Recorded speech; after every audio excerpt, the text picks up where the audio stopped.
कि 2.25 साल से जो चुनाव लगातार टाले जा रहे थे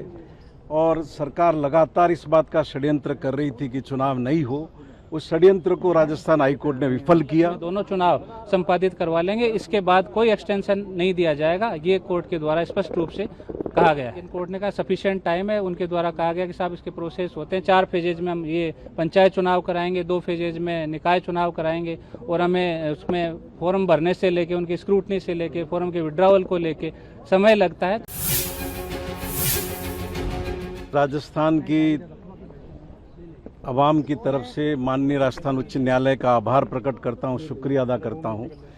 कि 2.25 साल से जो चुनाव लगातार टाले जा रहे थे और सरकार लगातार इस बात का षड्यंत्र कर रही थी कि चुनाव नहीं हो, उस षड्यंत्र को राजस्थान हाईकोर्ट ने विफल किया और 17 तारीख चुनाव कार्यक्रम की घोषणा की नियत की गई है और 22 अगस्त को अधिसूचना जारी की जाएगी। लंबा समय रहा, आपको 2 बार पहले आदेश दिए जा चुके थे हाईकोर्ट की ओर से, उसके बाद भी चुनाव नहीं हो पाया। ये अत्यंत दुखद है। राजस्थान हाईकोर्ट हमारे संवैधानिक अधिकारों की कस्टोडियन है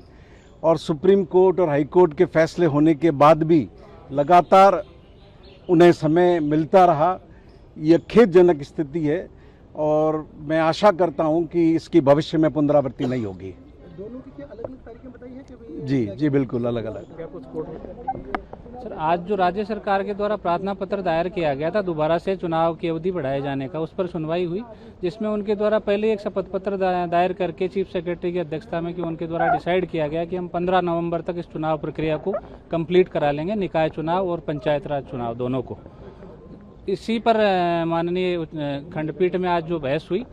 उसमें कोर्ट को अवगत कराया गया राज्य सरकार के महाधिवक्ता की ओर से कि साहब हम 15 नवंबर तक इसको कंप्लीट कराने जा रहे हैं, जिस पर कोर्ट ने असंतुष्टि जाहिर की और कोर्ट ने उनसे समय सारणी और चुनाव आयोग को कहा कि आप हमें डेट बताइए, प्रॉपर डेट आप कब डिक्लेरेशन करने जा रहे हैं और जो शेड्यूल है वो हमें प्रोवाइड कराइए। तब चुनाव आयोग की तरफ से ये शेड्यूल दिया गया जिसमें निकाय के चुनाव, नगरीय निकाय के चुनाव की उन्होंने घोषणा 17 अगस्त को करना बताया कि 17 अगस्त को घोषणा कर देंगे और 20 सितंबर तक हम नगरीय निकाय चुनाव संपादित करवा लेंगे। साथ ही उनके द्वारा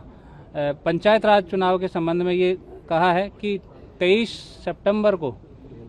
सितंबर को हम इसकी घोषणा कर देंगे और 28 सितंबर को चुनाव की अधिसूचना जारी हो जाएगी और 15 नवंबर तक वे समस्त पंचायतों के चुनाव संपादित करवा लेंगे। इस पर कोर्ट ने उनकी ये बात मानी और हमारे द्वारा विरोध किया गया, लेकिन कोर्ट ने कहा सफिशिएंट टाइम है, उनके द्वारा कहा गया कि साहब इसके प्रोसेस होते हैं 4 फेजेज में, हम ये पंचायत चुनाव कराएंगे, 2 फेजेज में निकाय चुनाव कराएंगे और हमें उसमें फॉर्म भरने से लेके उनकी स्क्रूटनी से लेके फॉर्म के विड्रॉवल को लेके समय लगता है, तो ये उचित समय प्रतीत होता है। तो कोर्ट ने कहा कि 15 नवंबर तक आप हर हालत में दोनों चुनाव संपादित करवा लेंगे, इसके बाद कोई एक्सटेंशन नहीं दिया जाएगा, ये कोर्ट के द्वारा स्पष्ट रूप से कहा गया है।